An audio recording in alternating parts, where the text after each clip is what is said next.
Hello friends, hydrodynamics का ये बहुत ही अच्छा प्रॉब्लम है। ये क्वेश्चन मैंने इरोडोव बुक से लिया है। इस क्वेश्चन को आप खुद से जरूर अटेम्प्ट करिए। इस प्रॉब्लम को मैंने इसलिए सेलेक्ट किया है क्योंकि मार्केट में जो इरोडोव के सॉल्यूशन बुक्स मिलते हैं, उन सॉल्यूशन बुक्स में इस क्वेश्चन का जो सॉल्यूशन दे रखा है ना, वो बिल्कुल ही शॉर्ट में क्रिप्टिक सा और बिल्कुल ही क्लियर नहीं है। वो बस रिवर्स इंजीनियरिंग कर दिया है, आंसर देख लिया है और आंसर देख करके बस एक स्टेप लिख करके बता दिया है कि भाई v की वैल्यू ये आ जाएगी। तो ये बहुत ही अच्छा क्वेश्चन है। आप इसको खुद से अटेम्प्ट करिए और सही तरीके से इस क्वेश्चन को सॉल्व करिए।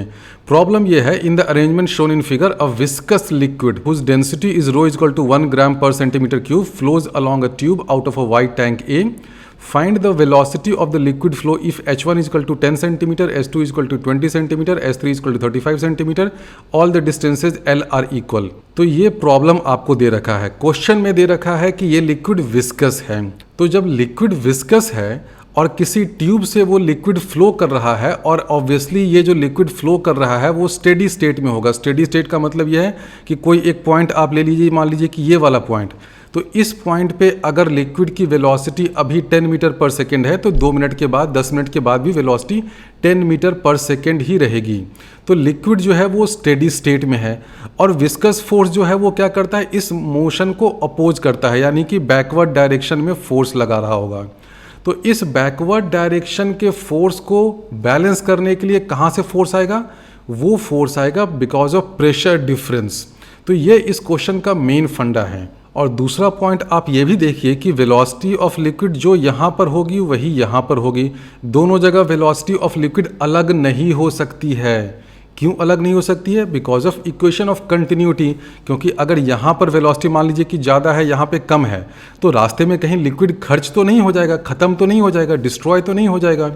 यानी कि जितनी लिक्विड की वेलोसिटी यहाँ है उतनी ही यहाँ होगी, उतनी ही यहाँ होगी। अब इन 3 पॉइंट्स का नाम हम लोग 1, 2 और 3 कर देते हैं। ये पॉइंट है 1, ये पॉइंट है 2 और ये पॉइंट है 3। और तीनों पॉइंट्स के बीच में डिस्टेंस कितना है? L है। और अब आप 2 और 1 के बीच में जो लिक्विड है उस लिक्विड के मोशन को एनालाइज करिए, इसका फ्री बॉडी डायग्राम बनाइए।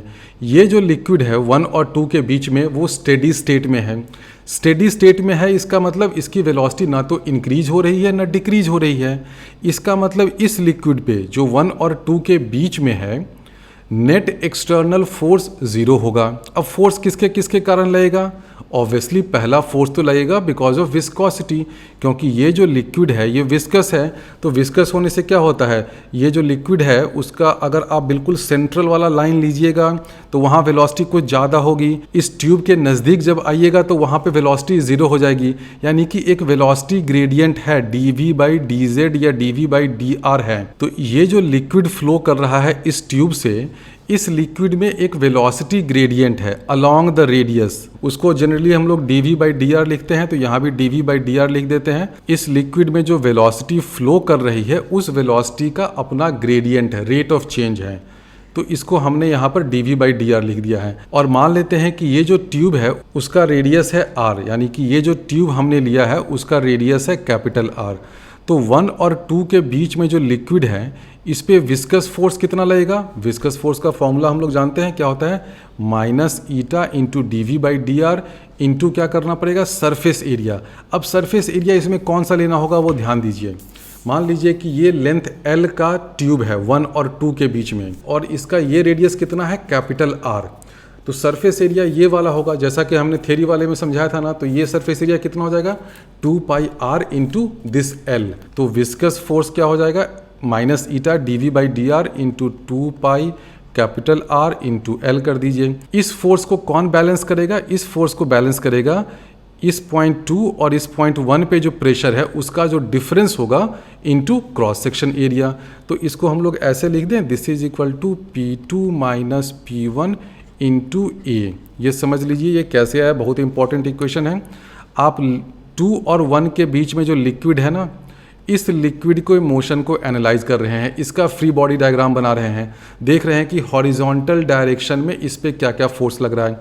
एक फोर्स तो लगेगा because of pressure difference, and obviously pressure at point 2 will be greater than pressure at point 1, क्योंकि आप देख रहे हैं कि ये जो H2 है ये ज़्यादा है। प्रेशर एट पॉइंट 2 क्या होगा, आप सिंपल यहाँ से देखिए कि इस पॉइंट पे प्रेशर क्या हो जाएगा, एटमॉस्फेरिक प्रेशर।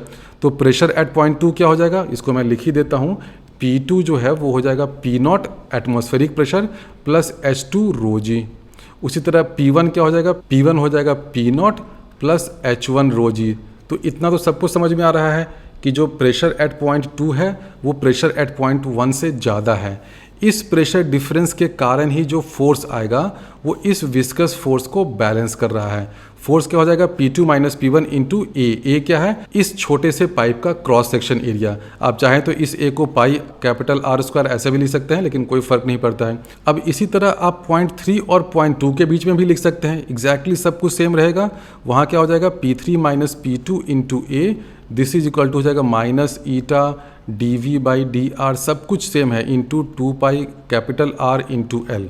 बिल्कुल देखिए वर्ड बाय वर्ड सेम है, यानी कि ये जो दो इक्वेशन आया उसका RHS सेम है, RHS सेम है इसका मतलब LHS सेम हो गया, LHS सेम हो गया इसका मतलब P2 minus P1 this is equal to P3 minus P2।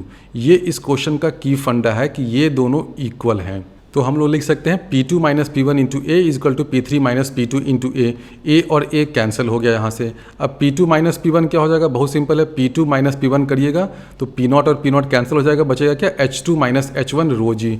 तो वो लिख दीजिए, तो यहाँ पर ये आ जाएगा कि H2 minus H1 into rho g, this is equal to P3 minus P2 क्या है, माइनस P0 माइनस H2 रो जी। अब इस इक्वेशन को हम लोग यहीं छोड़ देते हैं, हम लोग इसका अब यूज़ करके P3 फाइंड कर लेंगे। क्वेश्चन में हमसे पूछा है लिक्विड की फ्लो स्पीड है वो पता करिए, तो फ्लो स्पीड आप इस पॉइंट पे पता करिए, इस पॉइंट पे करिए, इस पॉइंट पे करिए, सब तो सेम होना है। तो हम लोग फ्लो स्पीड एट पॉइंट 3 पता करते हैं। पॉइंट 3 इसलिए कह रहे हैं क्योंकि हम लोग ऊपर से आएंगे, ऐसे एक स्ट्रीमलाइन लेंगे, तो इस पॉइंट पे, किस दो पॉइंट पे, इस पॉइंट पे और इस पॉइंट पे, दो पॉइंट पे हम लोग बर्नौलीज प्रिंसिपल लगा देंगे, तो उससे हमें वेलोसिटी एट दिस पॉइंट मिल जाएगा। तो हम लोग एक पॉइंट यहाँ लेते हैं, पॉइंट नंबर 4, और यहाँ है पॉइंट नंबर 3, दोनों पॉइंट्स पे बर्नौलीज प्रिंसिपल लगाते हैं। पॉइंट नंबर 4 पे प्रेशर क्या है, P0, ठीक है, प्लस यहाँ पर वेलोसिटी तो ऑब्वियसली जीरो होगा, क्योंकि लार्ज टैंक में हम लोग अज्यूम कर लेते हैं कि जो सरफेस ऑफ लिक्विड पे जो वेलोसिटी है वो जीरो है, तो वो वाला टर्म जीरो हो गया।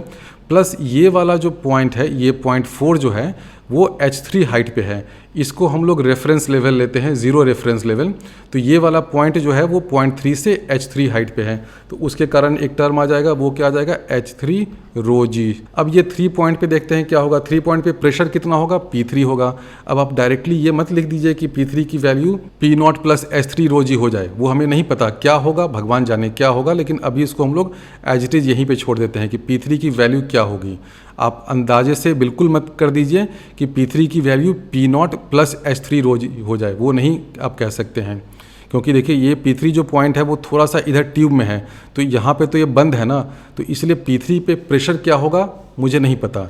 हम लोग इस रिलेशन से P3 का प्रेशर फाइंड कर लेंगे। देखिए P3 का प्रेशर इस रिलेशन से हमें मिल रखा है, तो पॉइंट 3 पे जब बर्नौलीज प्रिंसिपल लगाइएगा तो हो जाएगा P3 प्लस यहाँ पर वेलोसिटी हो जाएगी हाफ रो वी स्क्वायर, जो हमें पता करना है, प्लस इस पॉइंट का हाइट तो है ज़ीरो क्योंकि रेफरेंस लेवल ये है, तो प्लस ज़ीरो वाला टर्म आ गया।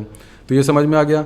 अब आपको देख रहे हैं कि यहाँ पर P3 है और P0 है, लेकिन P3 माइनस P0 तो यहाँ से हमें पता है। अब तो इस क्वेश्चन को आप आसानी से सॉल्व कर सकते हैं। तो इस रिलेशन को हम लोग देख सकते हैं कि H3 rho g this is equal to P3 minus P0 plus half rho v square. अब P3 माइनस P0 आप यहाँ से सब्स्टिट्यूट कर दीजिए, यहाँ से तो P3 माइनस P0 यहाँ से आप देख रहे हैं तो क्या आ जाएगा, H2 माइनस H1 है, इधर एक H2 आएगा, यानी कि 2H2 minus H1 into rho जी हो गया। ठीक है, तो P3 माइनस P0 की जगह ये चीज़ को सब्स्टिट्यूट कर दीजिए, तो ये रिलेशन आपको मिल गया। आप देख रहे हैं कि सब जगह रो रो रो कैंसिल हो जाएगा। H1 H2 H3 तीनों क्वेश्चन में दे रखा है, तो इससे आप V की वैल्यू फाइंड कर सकते हैं। और ध्यान रखिएगा कि H सेंटीमीटर में है, उसको SI यूनिट में कन्वर्ट कर लीजिएगा, G की वैल्यू 10 लीजिएगा, ये सब कैलकुलेशन कर लीजिएगा। अब तो बहुत सिंपल है ना, ये H3 है 2H2 minus H1 plus half v square, question में सब कुछ आपको दे रखा है, H1, H2, H3 की वैल्यू दे रखी है। इस रिलेशन को सॉल्व करिएगा तो V की वैल्यू 1 मीटर पर सेकेंड आपको मिल जाएगी। और V क्या है? V है वेलोसिटी एट दिस पॉइंट। तो इस क्वेश्चन में मेन फंडा यही था कि जो लिक्विड है किसी दो पॉइंट्स के बीच में, 1 और 2 के बीच में या 2 और 3 के बीच में, इस लिक्विड पे हॉरिजॉन्टल डायरेक्शन में दो टाइप के फोर्स लग रहे हैं और दोनों फोर्स एक दूसरे को बैलेंस कर रहे हैं। पहला फोर्स है force because of pressure difference, दूसरा फोर्स है force because of viscous forces.